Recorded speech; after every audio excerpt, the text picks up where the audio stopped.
In this session, I'm going to teach you about trap tuning and the importance of doing it and the methods that I use to achieve optimization on the traps.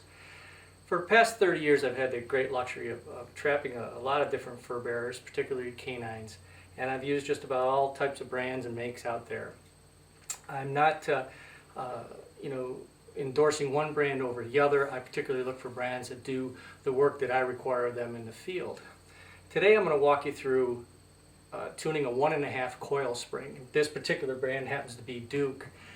I use this brand for two reasons. One, it's economical for me because we run a lot of traps, and two is I can get by with the 1.5 to catch my raccoons, to catch my fox, sometimes hold the coyotes in them, and I can also lessen the pan tensions and get away using it for mink, muskrats, and lighter footed animals.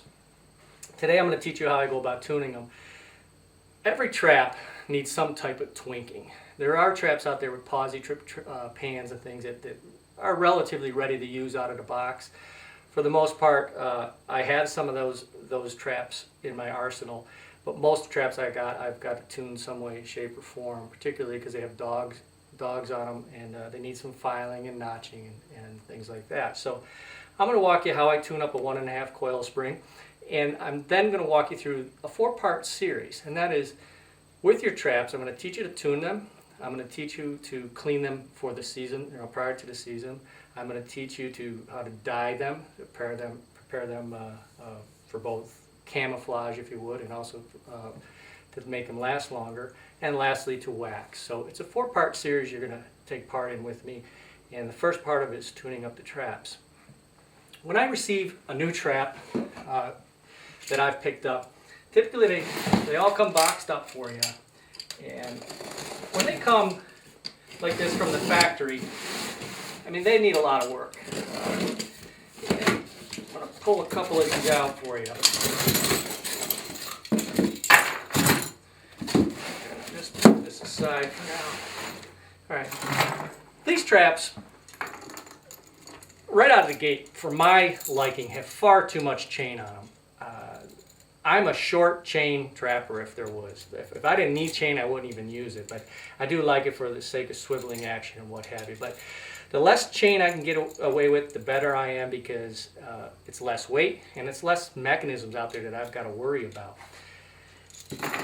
This trap in particularly has a dog that's, it looks like it's pretty much been stamped out by metal, a long traveling pan, which I'll teach you to work with.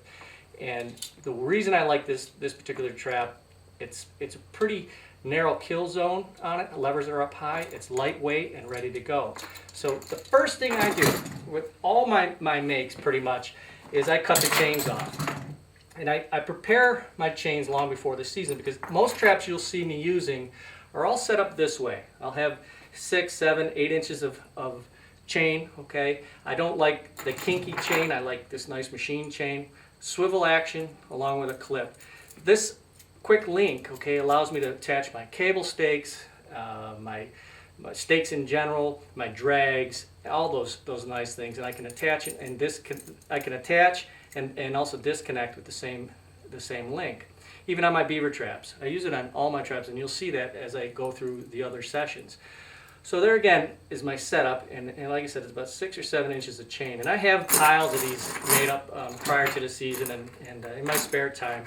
It's the time I use to attach my name tags, things like that. Some states require that, particularly here in New York, they also require that your traps be tagged. The next procedure I do, excuse me, is I remove all the pans.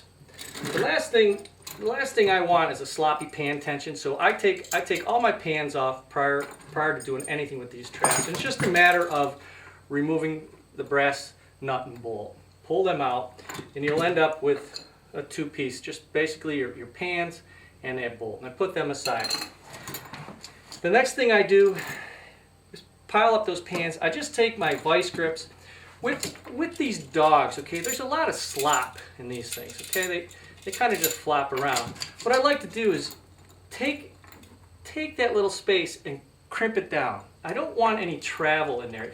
If you notice, this trap, see how that travels back and forth? I want to lessen that as much as I can, because you don't want any pan creep.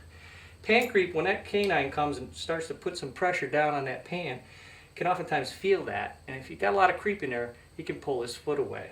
So I'm going to teach you to take care of that. Remove your pans, remove your chains, and what you're going to do is end up with a trap something similar to this. You've attached your chain to it, okay? You removed your pan, and now you have your dog and you've pinched it, okay?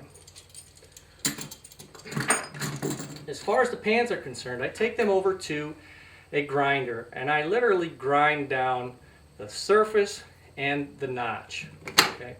This notch I like to get approximately to a 1/16 of an inch. Okay, I like to take them right down. Sometimes I hone the sides just to give it a nice flat surface, right? And trim them up. The other thing I do is a lot of these stamped pans will come with a burr on the edge. I file all that off, all those little wickers, all that stuff off my pans, and for that matter, off all the traps. Anywhere I feel there's a little burr or wicker of some sort, I file it down. I don't want any cutting to take place on that animal whatsoever, okay? Because I feel the less this hurts them, the less fighting they're going to have, particularly with your coyotes. You want to make sure you do that for them. So I'll trim I'll file down any little burr that you've got on there, something like that. And I just go around feeling that trap, just touching it up best I can, okay? Make sure it's nice and solid and smooth. Okay. Once I do that, the next thing to do is to work on the dog. Now the dogs come, and I'll just fire this off for you. The dogs come like this out of the factory on this particular brand. They come with a little lip, if you would, right here. Little lip there, and it's kind of curled up. That's because they stamped this out of steel. You need to get rid of that. So what I will do is I'll file that down. I'll file that lip right off. And you can basically see what I've done, the difference. This one, okay, once I file that top off, and you can grind it on a grinder if you want. I want it nice and flat. And that's what I've done. Made a nice smooth surface there. And on the bottom side of that dog, I bevel it at a 45 degrees. And the reason for that is, I'll teach you later in the waxing process, but the reason for that is it clears, it's going to clear that notch much faster. So you want a nice, flat, even dog on this. Okay? Once again, this is the factory model, and if you notice, there's a lip on there. You want to get rid of that, and you want to file all this slop down off this dog, okay? I'll show you again. So that pan is nice and flat, the notch nice and honed in about a 1/16 of an inch, and my dog is beveled on the bottom side and flat on the top. Alright, so here you got a trap that came to you like this, okay? Long chain, big burr on the end of that dog, big chunk notch that you've taken from that level to this one. So far, so good. I'm going to show you what happens.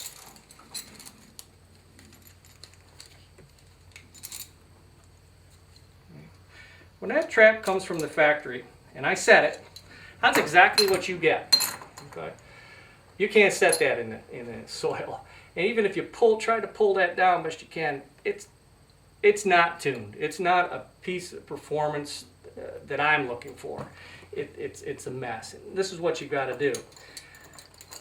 I like these traps to be as flat as possible. I don't want my pans sitting like that. I want my pans sitting like this. All right? The flatter, the better. And to get to this position, there's a couple things you need to do.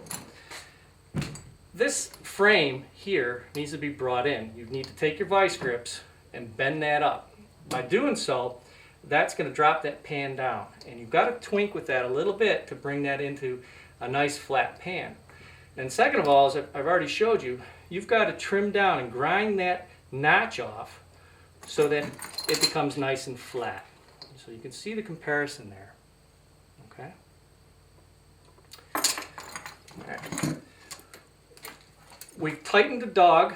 All right? We've pinched the end of that dog so it moved the pan creep. All right? We filed down the notching. We've beveled the dog end.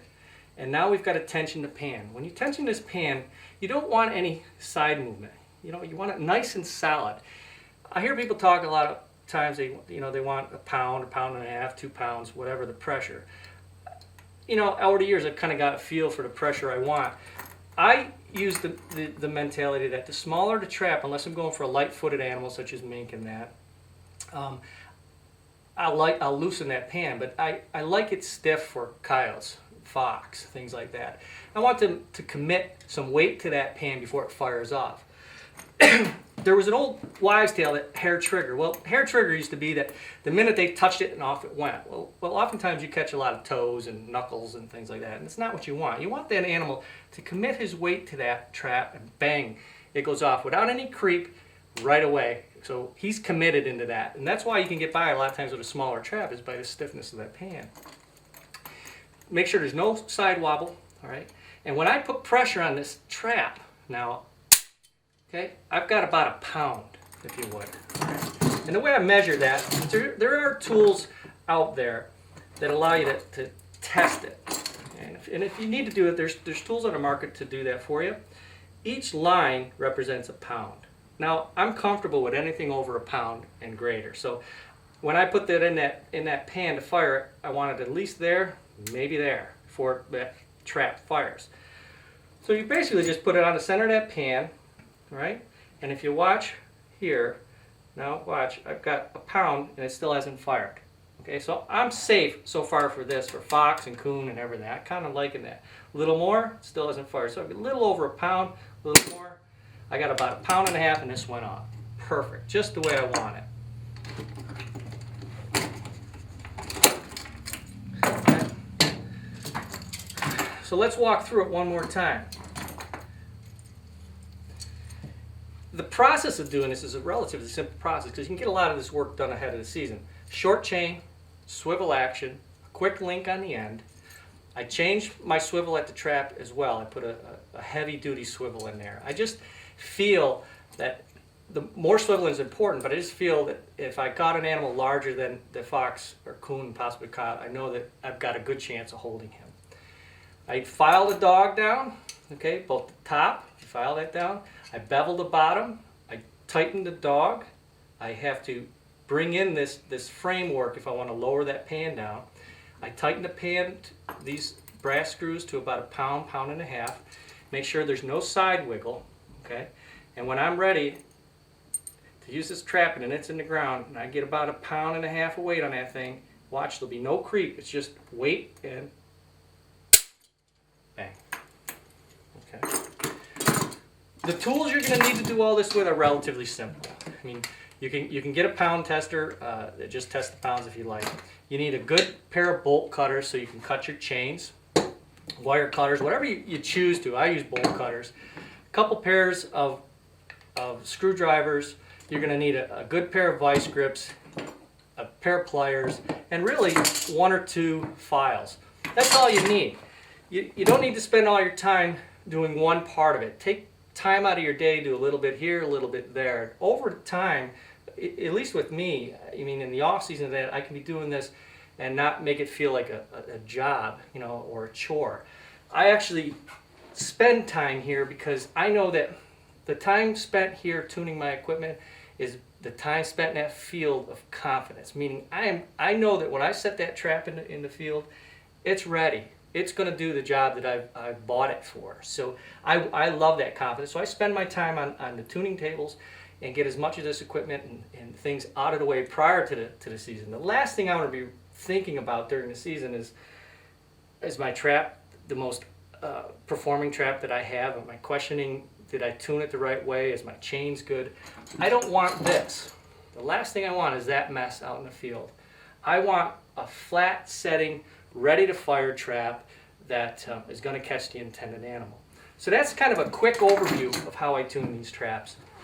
And from this point forward, I always have a new batch of traps each year to replenish the traps that might have either gotten stolen or destroyed or just plain old getting old and I need to replenish my stock. That's what these are for.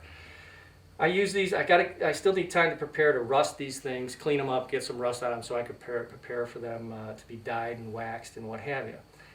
The next step I'm going to walk you through is actually cleaning these traps up and getting them ready for your dye process. These particular traps, since they are new and I've got them tuned, they're still going to have to get a light coating of rust. And I particularly brought this one to show you that it has a nice coating of light rust. This will be ready for the dye process. These aren't ready yet. They still got some work to do, and I'll let them weather outside. It may take a month or two, long before the season, before I have to use them. So I do the best I can to start that process now. If you want to speed up that process to get into the next step, you can use if you have an understanding family or wife or girlfriend, you can use a dishwasher to remove some of the factory oil that's on these. You can go through other methods to get it off there. I really don't do much at this process. I just throw them in the field and let them gain rust on themselves. And that's pretty much what these have done. They've got a nice rust on them. I haven't done anything to them. So there you have it. A quick fix, if you would, to tuning a 1.5 coil spring for fox and coon.